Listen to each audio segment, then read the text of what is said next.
All right, so we have some questions that we'd like to answer. First of all, this is Noah from Atlanta who wrote, I've been more aggressive with my investments. I used to keep 7 to 8 year rule, but after a solid 2019, it's more of a 6 year rule, meaning I only have 6 years of liquidity. Have I screwed myself? Well, that's putting it blunt. Do I invest in dividend stocks and then sweep the dividends into some sort of fixed instrument? I just can't see buying treasuries right now. First of all, let's just talk about the 10-year rule, which is what we prefer. There's some science behind it. What we recommend is having 10 years of liquidity, meaning money that you know you'll need within the next 10 years.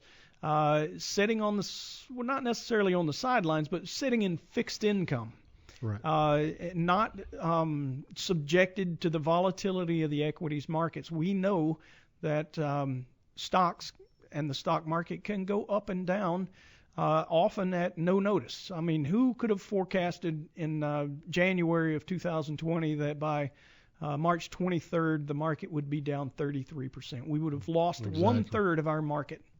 Yep. To a virus that we didn't even see coming. Now, it was out there, but it was a China thing at the time. Mm-hmm. So, it's one of those things. We can't forecast volatility. I will tell you that if you measure back to 1928 or thereabouts on the S&P 500, which, the market has been recalculated because the S&P 500 really didn't come out until 1950, but the largest 500 companies by market cap can be determined all the way back to that date. Sure. If you go back that far, 9.3% annually is the return. So what I'm telling you is long term, best place to grow wealth and beat inflation is the equities market. If you need the money in the short term, put it in something that's not going to fluctuate so much, right. and that's what we've talked about all along. Yeah. And you know what? We've talked about this at length lately. Mm-hmm. We've made mention of 31.5% in 2019, the gain on the stock market. What happens when you do that? You guys, Casey, Jarrett, you guys talk to clients all the time.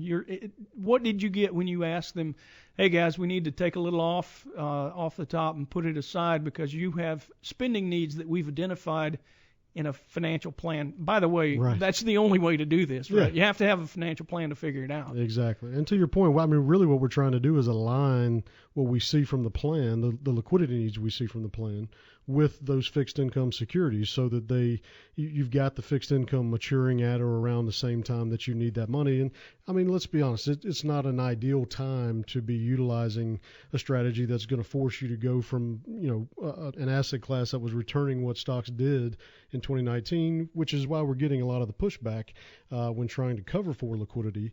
And maybe why Noah here chose not to, because it's really hard to let go of an asset that is earning you that kind of a return with the intention of putting it into something that's not earning. Even if fixed income was in a normal environment and let's say it was still getting 5 or 6% on average, and to some degree right now it's actually doing fairly well if you look at the bigger picture, but it's very difficult to convince someone that is the way to go. And it's not until you run into a situation like this where the sensibility of that starts to really kind of creep back up and show you that, hey, there was a reason for that. We're not putting the money there because that's where we think you're going to get the best return. To Troy's point, over the long run, the equities are going to give you that. But we want you to be able, especially if you are in retirement, to be able to navigate a situation like this without being forced to sell equities during a time like this. Yeah, one thing I would like to speak to, just, in Noah's question, he asked years 8, 9, and 10, should I, use dividend-paying stocks? Dividend-paying stocks are still going to be subjected to the volatility of the market, but it is a great point to make. If you look from the previous market high back in 2007, the price appreciation to today is about 85%. If you add the total return, about 60% on top of that, to a total of 142%, was dividend reinvestment. I mean, that's significant. If you take this back to the tech bubble, the top of the tech bubble was March 24th, 2000. Since then, we've got 181.16% return total.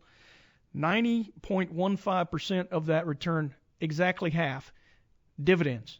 Wow. It's made up dividends. If you go back to Black Tuesday from the Great Depression, which was October 29th of 1929, we're up a whopping 12,700% price appreciation alone. If you add in the dividend, 288,657%, only 0.04% or 4% rather of your total return comes from price appreciation, making it absolutely a different situation when you think of it in those terms. Some good perspective. No doubt.